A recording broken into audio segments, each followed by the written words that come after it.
Inflation has been inflicting what I would call a disproportionate share of pain these days, but the reality is just about everything is ridiculously expensive right now. And that's especially true in the auto industry, where the very idea of affordability is being stretched further and further every year. So let's say you want a 3-row SUV, not that they've ever been cheap, but how much are you going to have to spend to get one of the good ones? Well, that is where this list comes in, because I pulled together the top 5 3-row SUVs in this segment, and then I calculated how much each of them should theoretically cost, including tax. So let's take a look at the top 5 3-row SUVs you can buy these days for less than $60,000. It's been a few years since the Palisade debuted, and I'm still a little bit in awe every time I drive one.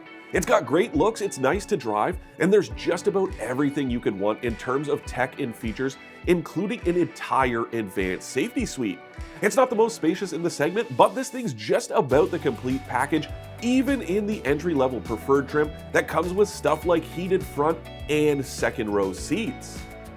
The Highlander Hybrid is the only gas-electric entry on this list, but it's anything but a token pick.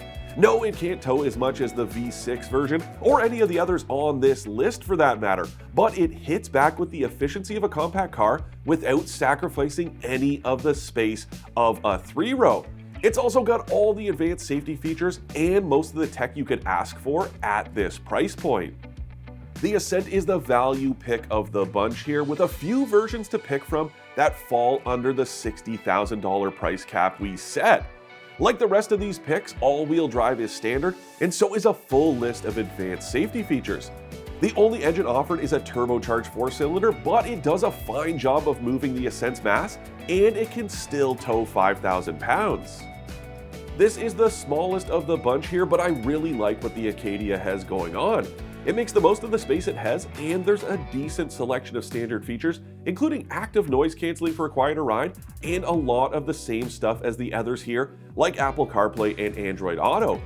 The biggest shortcoming is the lack of adaptive cruise control at this price point, but then it's the only SUV on this list to offer the choice of turbo 4-cylinder or V6 power.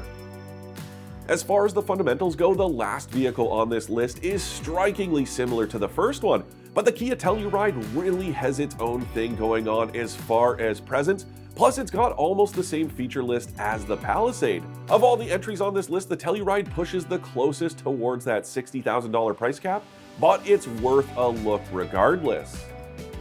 Okay, so the boilerplate goes something like this. Some dealers might be selling these for more and others could do it for less. And that's why all we can focus on is how much the companies that build them think they should sell for, as well as the fees and taxes that vary pretty wildly depending on where you live. And that's why this list should be considered a general guide as opposed to a definitive fact sheet. But even then, it should provide a clearer picture of how to budget for that next big purchase with a great crop of 3-row SUVs to choose from. Oh, and before you go, don't forget to subscribe.